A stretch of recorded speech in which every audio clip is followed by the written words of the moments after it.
Hey, Wade, Good morning. you know Or something, bro? You owe me $100. I owe you $100. Yeah, because you know what? I got kids, man. And every time you make an amazing suggestion of an author or a book, I take your word for it, and then I go on the bender.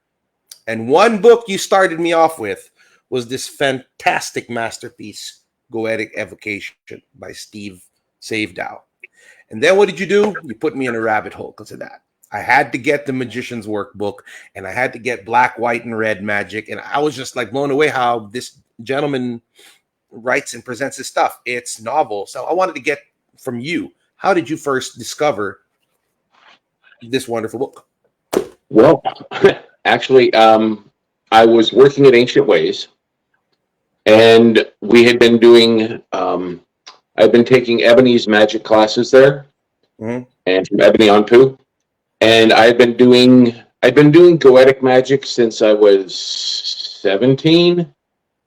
So I was doing classes on it at the store, and this book came in. I believe it was new at the time, but I was unpacking the books to put them away, and I saw this, and we had gotten one copy to see if it was okay. I immediately bought it and loved it, and Great. I incorporated a lot of the techniques into my own practice. It's really an excellent book um, for anyone who's interested. It's not, you don't have to be like, it's not master level. Hmm. But it's not like, entry level. You can get into it, you can use it, you can, achieve with it, but it doesn't run out of challenge. That's very much true. And you know what? After reading his work, I never thought that I would be face to face with the author himself. So without further ado, we are blessed here at magic.tv to have the author of the Magician's Workbook of Black, White, and Red Magic and even Goetic Evocation, the legendary Steve Savedow. Hello, good morning, Steve. Welcome to magic.tv. Morning. Nice to be here. It's an honor to have you. And thank you so much, sir, for taking time to be on our latest season of Magic.tv. We're always looking to have amazing authors who've contributed to the study of magic and occultism, and you're definitely one of them. So our viewers would really love to know more of the myth behind the legend that is Steve Savedow. How did it all begin for you? Would you mind sharing with us a bit about that? Not at all. It's how it started off for me. Okay. That goes back a long ways to I was just a little wee young lad, only about 5 years old. And I was diagnosed with a kind of rare bone disease called Perthes. And they Mm-hmm. slapped me into a full body cast. Whoa. As that's just a 5-year-old. And things started actually happening from there. I was, of course, immobile. And so I slept all the time. They kept me medicated and such. And I started having these dreams while I was laying in my cast. And uh, sort of went to school while I was in my dreams. Just ended up waking up while I was in a dream. And then ended up with a lot of dream work and taking classes, learning about mythology and such. Uh, then that's sort of how it all began, where I started having a lot of interest, even though they took the cast off. I was in it for about a year, and everything sort of continued on from there. Mm-hmm. So that was the beginning. As a young teenager, I stumbled into getting initiated into a witch's coven locally in a place called Casadega, Florida. I'm in Daytona Beach, Mm-hmm. Florida, and Casadega is just about an hour drive away. And my dear friend, her sister was supposed to babysit us, watching us for like I think 11 or 12 years old, and she, rather than just plainly babysitting us, she decided to take us to this summer solstice ritual at a coven, and they initiated us, gave us kind of a junior initiation, and so that was where I had actually had an interest in witchcraft from books and such, but that was my first actual experience with a little local coven. and things sort Amazing. of snowballed on from there. Did your parents ever find out that the babysitter took you to a witchcraft ritual? No, not till just not till just recently when my dad passed, but my mom saw the interview and said, "What?" She didn't buy it, but no, they never knew anything about it. Amazing. So it's almost like you were chosen. It's like you were a kid and it was just like led to you, right, sir? Yeah, everything sort of happened, and I didn't pay that much attention to it. I just went with the flow, you know. And where did that end up leading you, sir? Like after that initiation, what forms of magic did you choose to start focusing on? Because at some time we'd start choosing our own path of magical practice. Just for the people who haven't met you, what practices did you initially focus on outside of witchcraft? Was it Thelema? Was it Goetia? Did you jump straight into evocation? Where did you start putting your expertise into? Well, the witchcraft, of course, I was very involved in when I was the youngest as a teenager. Mhm. And I read a lot of, Gerald Gardner, Doreen Valiente, Sybil Leek especially. Mhm. And then as I got a little older and I sort of drifted away from the group thing, I saw an ad in the local bookstore for the OTO taking membership. Why they would put up flyers to to enlist members to a secret society. I'm not sure, but the OTO, local Caliphate OTO, I was initiated to, let's see, I think the second degree. All right. So you ended up joining the OTO. Then one thing that I know a lot of people know for, like I've spoken to some people in my own network and I said, oh, we're having Steve Savedow next. And a lot of people started jumping in saying, oh, he wrote the Magicians Workbook. A lot of fans of that. And even I'm a particular fan of that. Like my students here in the Philippines, they actually fight over your book. I have your book and they're all like, no, I need that ritual from this book. Give me the book. I'm like, guys, there's only one copy. So leave it with me once and for all. So I'd like to know, what were the original inspirations for you for creating such a handy yet complete text on basic magic? Well, that was sort of what's the word? I was basically at that time running a occult bookshop from about all through the 80s and 90s prior to the internet. And people started contacting me, asking me to teach. And I took on a couple students, but then it got to be so ridiculous that a lot of people were contacting me as a teacher. And I said, I just can't do it. I didn't have the time. So I had decided to write that book, which was how people get a start, get a leg up maybe a little bit on it. It was prior to there being a lot of that type of book. Published in 1995, but a lot of it was written in the late 1980s and early 1990s. So as a bookseller, I had a lot of contact with people of interest. And so that's the reason I wrote it, just selfishly to get people off my back. The answers a lot of questions. Wade, I know you have a copy of the Magicians Workbook. Like, do you have any questions you'd like to ask Steve about it? Because I'm sure you're a fan. You're the one who put him on my radar.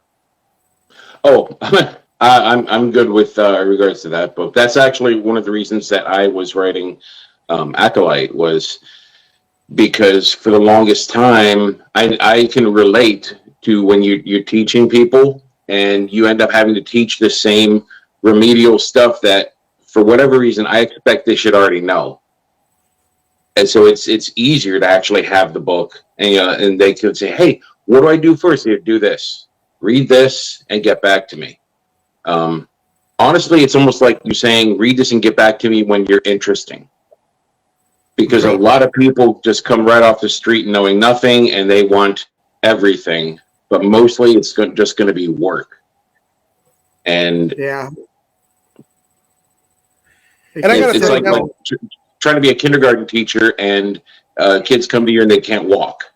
You're like, okay, well, let's get you walking first, and then we can teach you kickball and running and, square dancing and all the other stuff you learn in school. So, Yeah, but yeah. it never turns out very well. It seems like, especially if a total stranger you decide to take that on, it's usually, at least in my experience, it oftentimes turns into a disaster.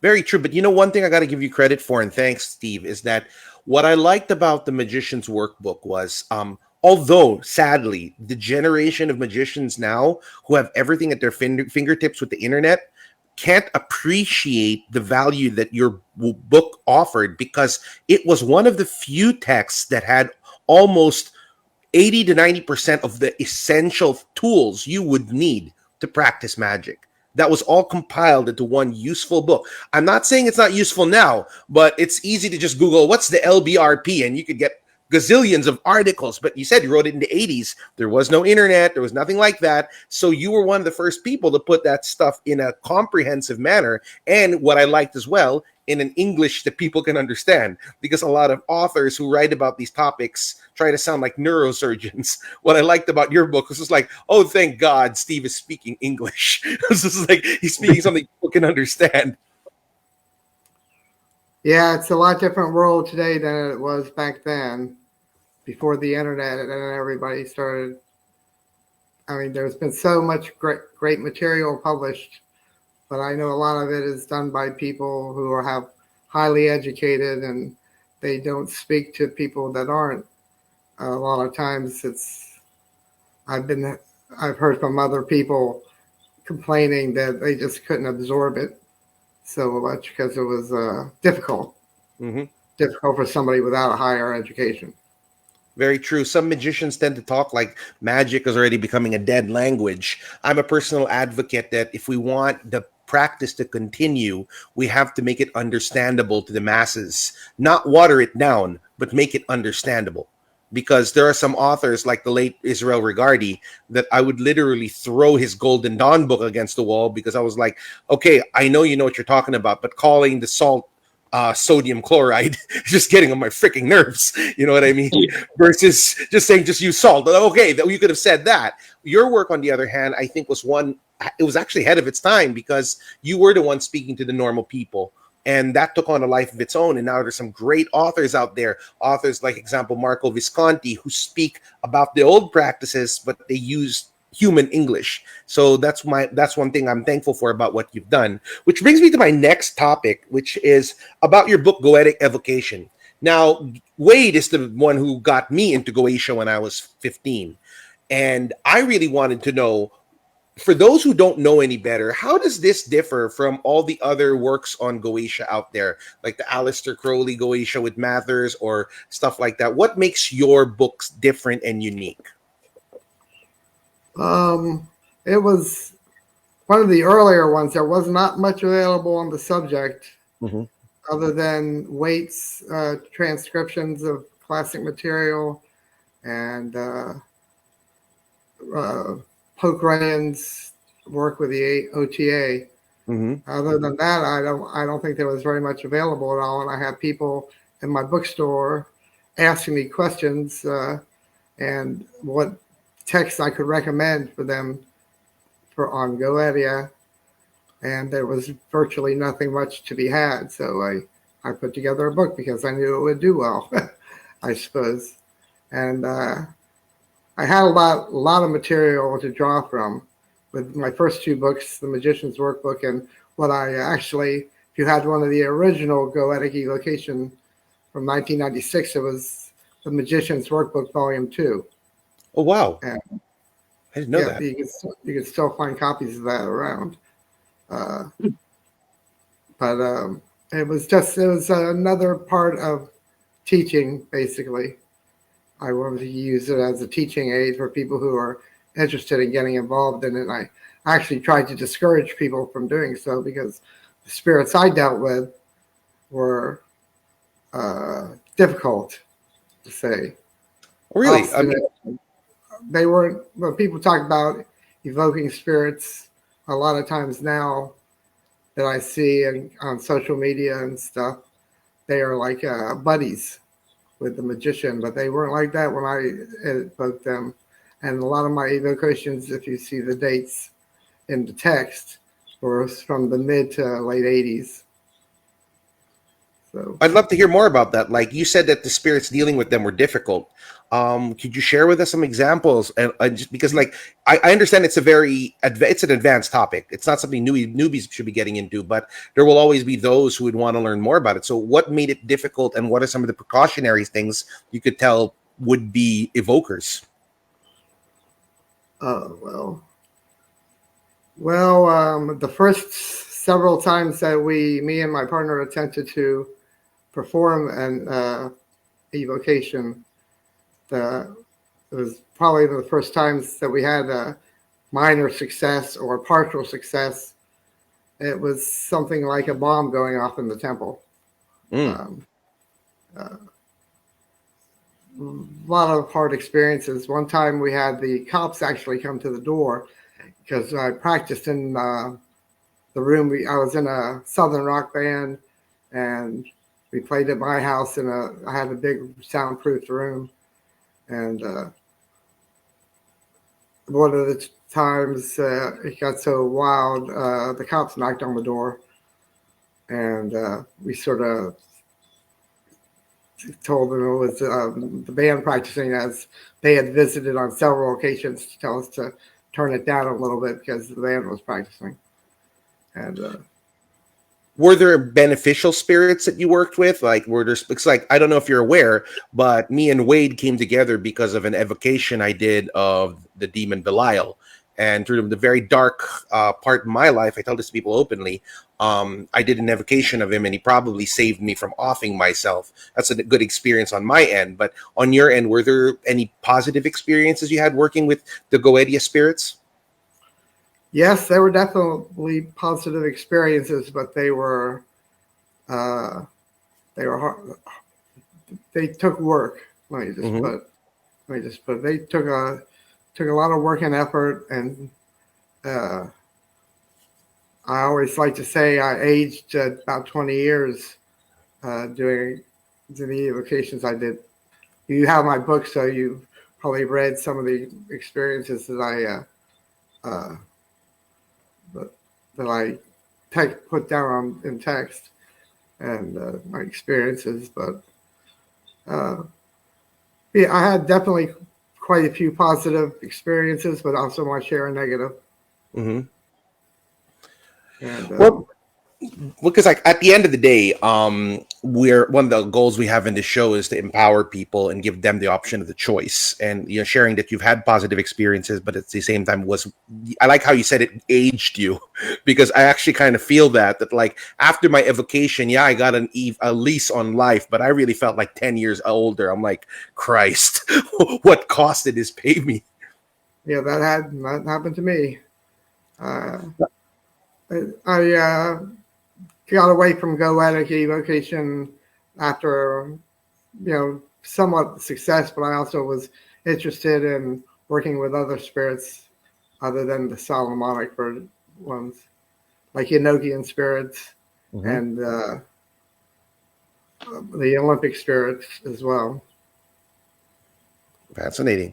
Wade, do you have anything you'd like to ask Steve about the Goetic Evocation book? Because that's what you started with. Yeah, I was actually curious. I've worked with Goetic spirits since I was 17 or so, fresh out of high school. But I've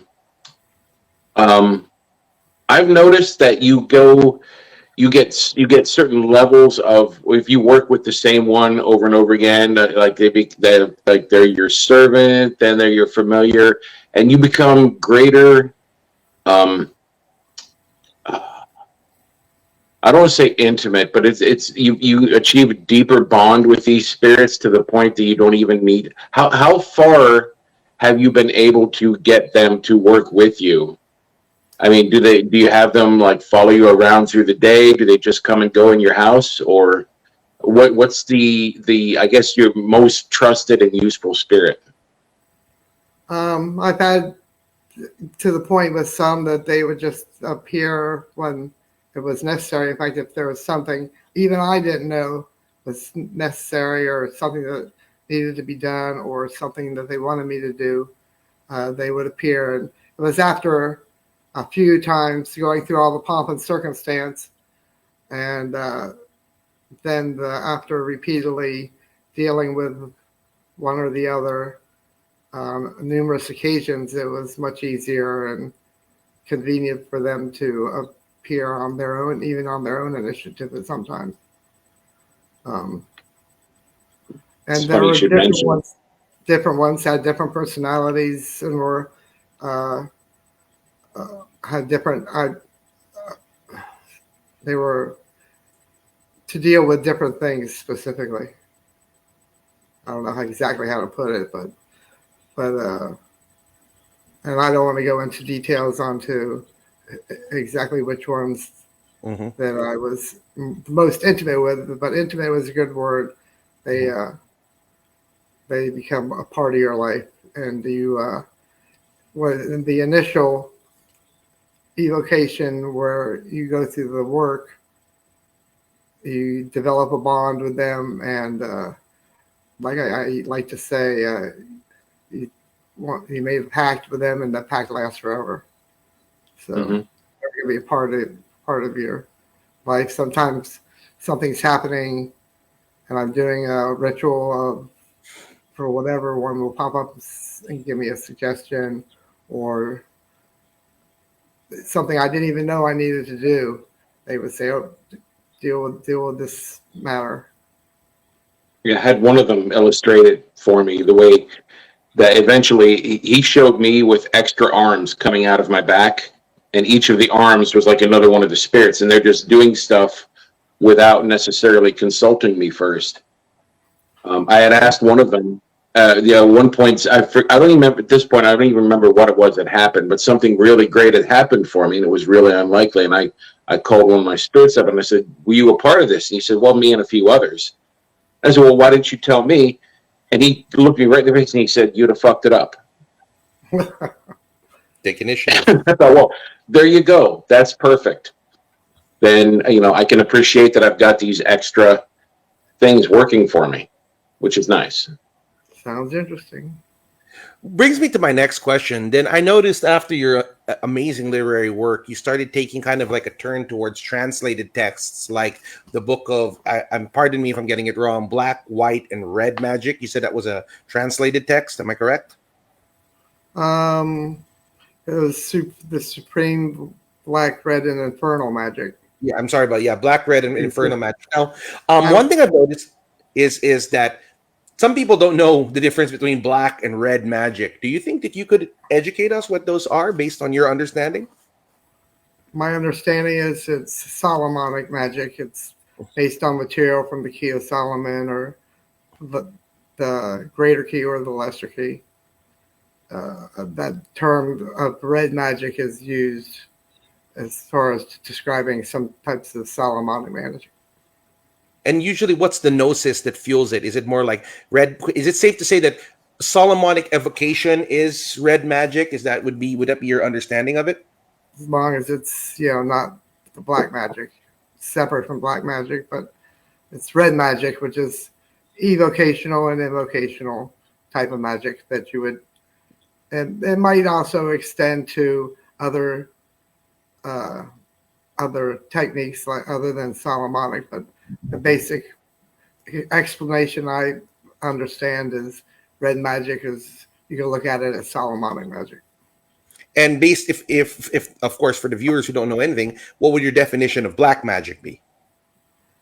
The way I put it is if you're doing white magic, you're only affecting yourself, but if you're affecting somebody else, I guess white magic is only affecting yourself in a positive way, and gray magic might be affecting somebody else and possibly in a positive way, possibly not, and black magic is affecting somebody else in a negative way.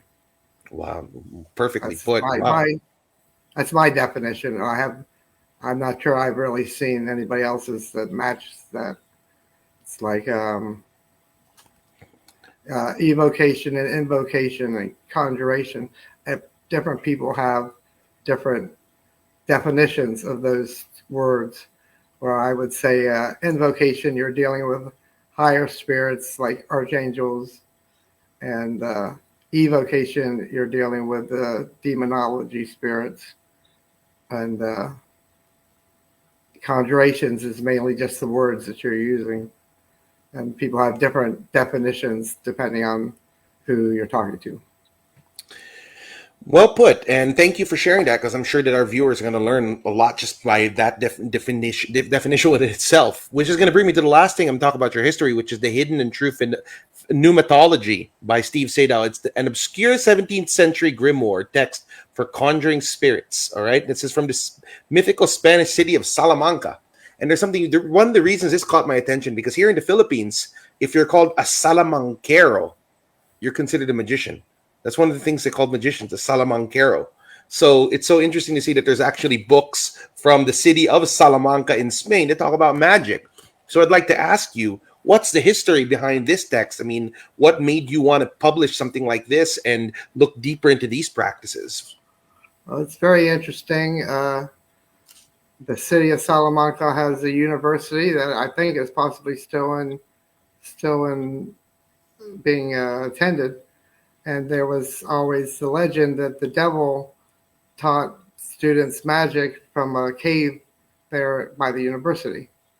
And part of, I think it's sort of related to Saint Cyprian and the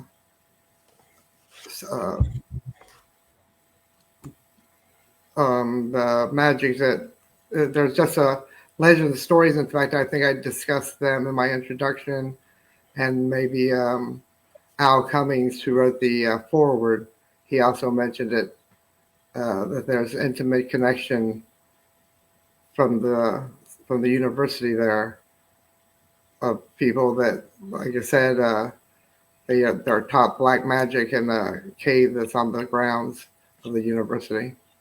That's one of the more interesting things I found out about it. I wouldn't be surprised if that's where the original of the term salamanquero came from here in the Philippines, because it kind of mutated a bit. If you're called a salamanquero, you're basically like a witch doctor. But knowing that the Philippines was colonized by Spain, it wouldn't be hard. It wouldn't be a hard sell to say that people from Salamanca could have brought that legend with them. So it's interesting how to see the whole ideologies intersect. And would you consider, sir, this book a book that's adept for beginners, or do you need a certain level of advanced understanding of magic in order to apply anything within this book? I would say it's advanced. Some people might not, or these days there's a lot of advanced material on the market that people are coming out with every day. I mean, compared to how it was 20, 30 years ago, I would call it advanced material for sure. And from like the top of your head, like a lot of books have like a shining gem in them. Like something like, okay, what if in this book, there's a lot of good stuff in there, but there's one ritual working that I would highly recommend. It's really worth all of the effort looking into the book. Is there anything like that in this book that you could recommend to potential readers? As far as actual practice, I wouldn't recommend most of it, but that doesn't stop people from practicing. And there is a lot of interesting material, a lot of scholarly stuff, and it could be a benefit to people. It goes into some detail as far as the Olympic spirits from the Peter D'Albano's work. And it's considered to be Cyprianic too in some stages. And it's got really good. It's got really interesting. I found it something fairly unique compared to, Kia Solomon type stuff. Then again, so would you be safe enough to say that if people wanted to get their hands dirty and actually do some serious working, to grab at their hands on a copy of your first book, The Magicians Workbook? Right. I was also going to mention the New Mythology, that it's the majority of the work, and basically towards the end of it, it's a treasure hunting manual, sort of. It's people to practice, describes methods of finding treasure through magical means. But I'm sorry, I think I got distracted from your question. It's totally okay. So we're going to go now to the current event segments, Mr. Savedow. And like you said, you used to have an occult bookstore. You've contributed what more people would dream to contribute when it comes to occult lore. You've given some amazing works. But I'm sure you mentioned to us earlier that you're kind of a hermit, kind of detached from, the modern current of things. But I'm still certain you see certain things, or you're observing certain things even from the periphery. With this, I'd like to ask you, Mr. Savedow, are we in a position where occultism is on the rise again, or is it slowly dying out? What's your take on things, sir? Oh, it's definitely on the rise again. I see more and more every day. It used to be that, especially new material, like what I put out at the time, there was very little available on the subject, and as far as the teaching manual goes, especially. And now it's like something new is coming out every week, and new printing houses, what we call small presses, are becoming available, putting out all this new work on just a regular basis. It's growing in leaps and bounds compared to, especially compared to the 70s and 80s when I really started getting involved, and even through the 80s and 90s where I had my bookstore, going from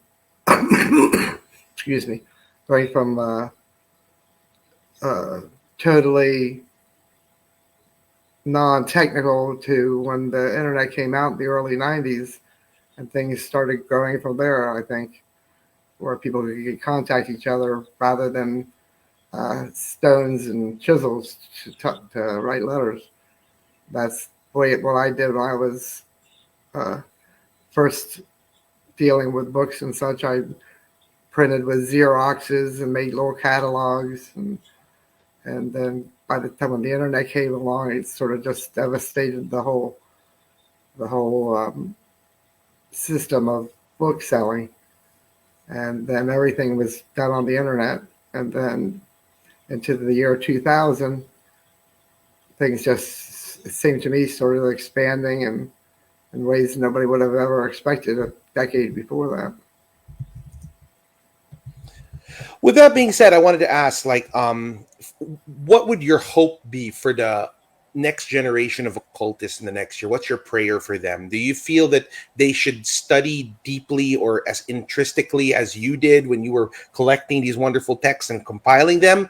Or do you think that, in the future, they should try to make shortcuts or try to find an easier way possible? I mean, what's your ultimate hope for the next generation of occultists in this world? Well, I would always discourage people from shortcuts and such, although it's not listened to these days. Like my kids, for example, are 15 years old. I have 15-year-old twins, and they wouldn't touch a book. It'd be like they burned their hand if they picked up a book. And I always try to suggest books for them to read, but I can't read from a screen. It's just something I never developed that technique to do. And I love books, and I keep a big library. But my kids, they don't touch the books themselves. They read everything off the internet from screens.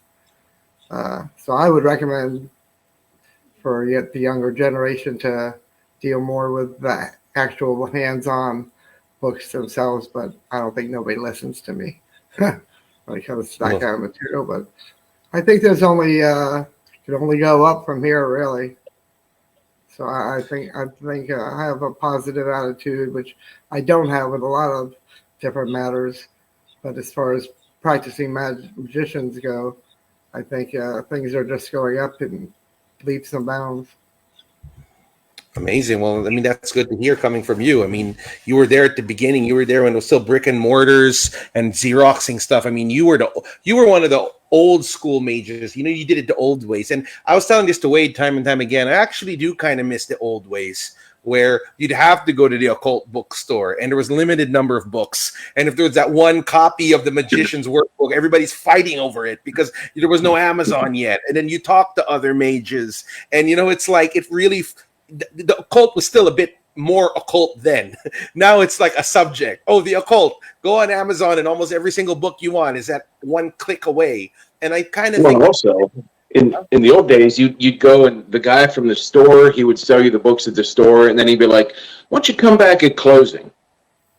And you come back when they close, and you go to his house, and he's got like a few students there. They pass the joint around, and everybody starts talking the real shop, the stuff that isn't in books yet. And then so you really get into the actual secret society business. Which now it's like, oh yeah, well, we've got chat rooms, we've got TikToks. We're 5 minutes away from having, holograms where someone can just set up a hologram that does the LBRP and shows you how to do it. The future is crazy and it's here, but it's not really helpful yet. Not as much as it needs to be.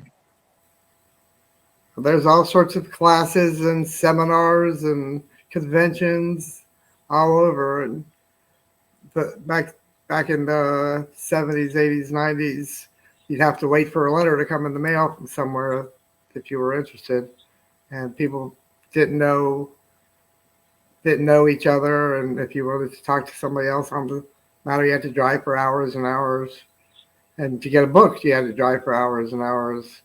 And nowadays, it's like you said, just click and it's at your front door. Hell, I had to mail order my books. I didn't even have a bookstore when I was a kid. I had to mail order my books, and I had to hide them from my parents.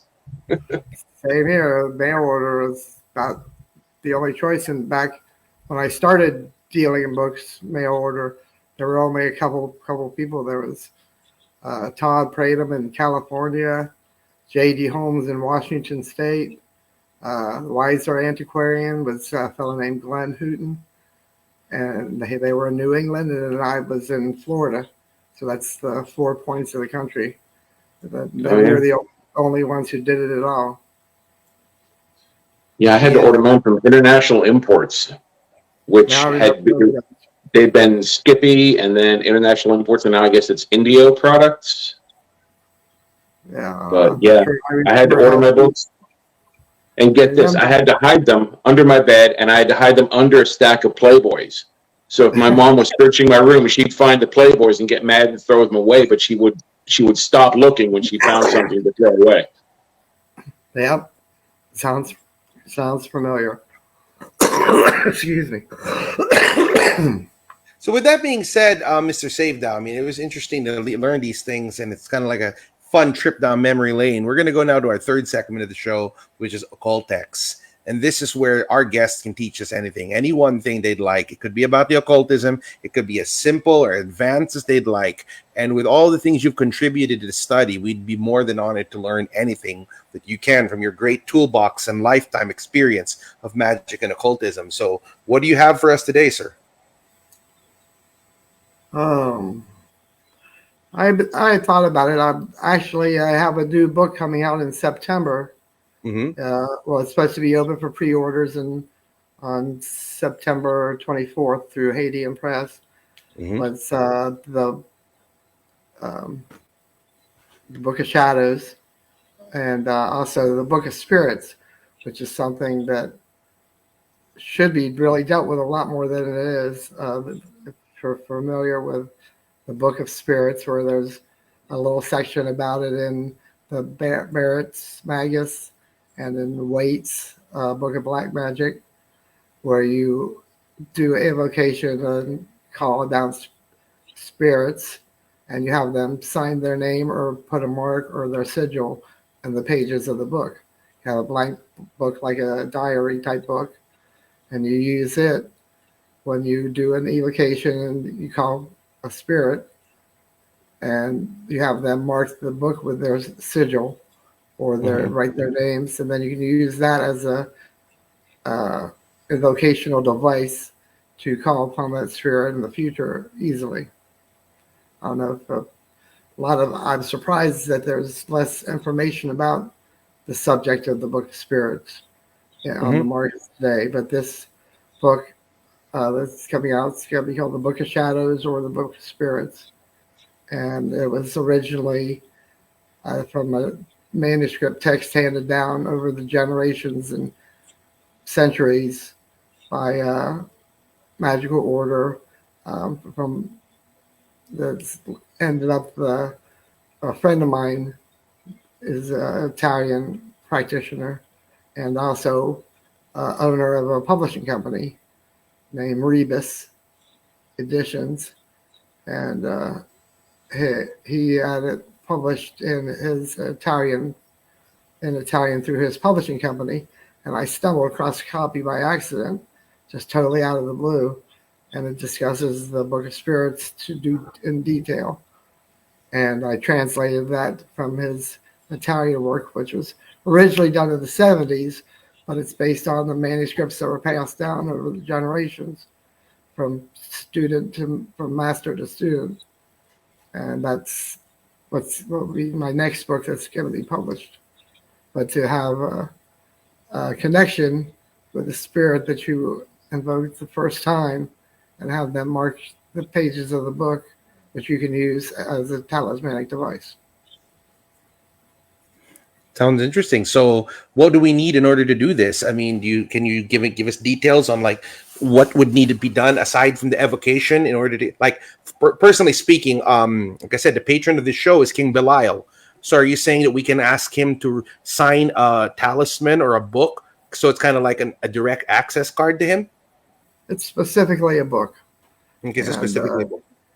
And it's actually drawn from Abermelin. I was looking over because I got my notes about it, which I should, since I translated the whole thing, I should know, but my memory goes back because I'm constantly working on, probably since I finished the manuscript and submitted it for publication, I've done like 3 other books. But this one's coming out next month, and it's based on it's a complete 6-month system of practice for conjuring elemental spirits, planetary archangels, and one's holy guardian angel as well. It's a synthesis of material from the Book of Abermelin, as well as the Key of Solomon and the Peter. I'm sorry, my mind is not working today. It seems like De Abano. Yeah. Abano and the Heptameron with elements from the Arbitel and such. I'm sorry, I can't even, now I got distracted. And what was your original question? The question is, well, now we'd like to learn one of these techniques from you. So do you have some things you can teach us today, like about, because of course I'm already signed up to get your next book once it comes out. I was telling David Rankine at Hadean that I loved all the stuff there, and I'm just excited to support the authors. So when your next book comes out, I'm literally going to have it shipped out. David did the final editing for me. He's a wonderful gentleman, and we're going to have him again soon. So with this, are there any methods that you can share with us that we can do for all the viewers? Not so much. I can't come off with it off the top of my head. But you can find sections on it. I would suggest going to the Book of Black Magic by Waite and looking up the Book of Spirits, or in Francis Barrett's The Magus. You can find sections on it, but really not much since then has been done on the subject. Fascinating. And, so you need a physical book for this, right? Yes, a physical book, blank pages. Could be a leather-bound diary, all very fancy, or it could be just a simple spiral or 3-ring binder. Wonderful. It's interesting. Ebony actually had the same instruction when he would teach students to get one of those blank art books, like a blank sketchbook, and when you call a spirit for the first time, you can sit and draw a picture of him on one side, and then he would have him. Now, according to Ebony's description, he said it would look like the sigil was burned into the page, but it was like written in flame, and you would draw over it with ink. That's exactly and right. kind of draw around the part that they had on it, and then you'd put his name underneath it and a description. But then you'd have the picture and the sigil right there on facing pages. That's exactly right. In fact, the new book that's coming out, there's color plates of each spirit that's laid down on the pages of the seven elemental spirit archangels, which I remember seeing the one in Barrett's in one of the color plates of the Magus by Barrett, but I've never seen the other six until I got a copy of this from the manuscript. When is this book? This book's set to come out for pre-order in September. Am I correct, sir? September 24th. Amazing, and that's by Hadean Press, right? Yes. And David Rankin, he's did the final editing with it. So he went over it and he thought very highly of it and did the cover blurb, I think. It's going to be in hardback and paperback. But on the paperback, David wrote a cover blurb for it. Well, he never fails to impress with all the way he presents stuff. I mean, his Grimoire Encyclopedia is something me and Wade love dearly. So, I mean, knowing that he had a hand in that makes me even more excited. David is awesome. No doubt about it. So, with that being said, Sir Savedow, do you have anything else coming up after this book? Any other future literary works you want to promote? Workshops, public appearances, anything like that? I have no workshops and no public appearances, but I do have more books. They have at least 3 in the queue for Hadean Press right now.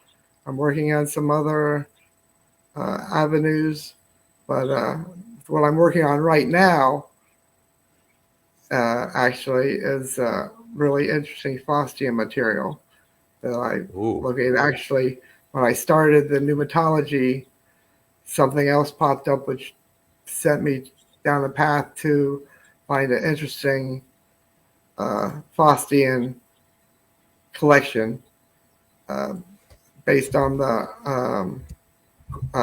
author named Kornreuther, a German material. He did Magia Ordinis, Order of Magic, and which was related to a Herpentel text. There's a section on David's book about it, as a matter of fact. It's real interesting reading, but I had the full text, and that's hopefully going to be coming out in January, tentatively. And also there's a second volume of it that I'm working on now, based on it's going to be the Faustiana Goetia. And besides that, I also have a new translation of, sorry, my brain is not working so well this morning. No problem, sir.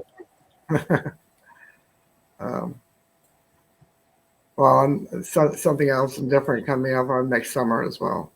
So I have, I think, 3 books in the Hadean queue at the moment. Well, more power to Hadean Press. They really do a good job in producing top quality occult work. I mean, I'm a real fan of everything they publish.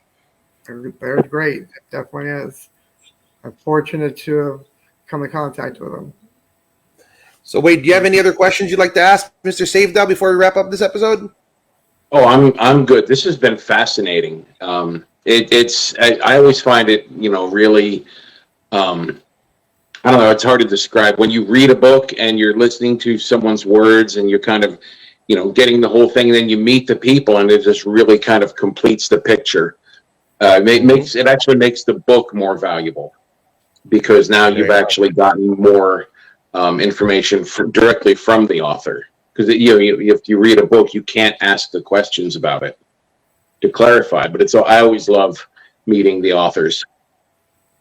Makes 2 of us, and it brings a human element to it too. Well, I appreciate it very much. I appreciate you guys talking to me, and it's not something I do very often. Obviously, I hem and hammer when I'm trying to think of what I want to say. So I don't do that well in interviews. I like Jed Clampett or Buddy Elson would say, I'm not much for speechifying. Oh, this is So, fine. but at the end of the day, sir, we're all thankful for the contributions you've made and keep making to the occult literary world from the bottom of our hearts. And your fans at magick.tv, sir, thank you so much. So, Mr. Savedow, that being said, this concludes tonight's episode. Everyone, see you in the next couple of weeks. We're going to have another great set of people coming on. Wade and I will probably take a week or two off to plan out who's next. But this is Rob Rubin and Wade Long with the ever so illustrious Mr. Steve Savedow. Good night, everyone. Going to end the stream now. Thank you.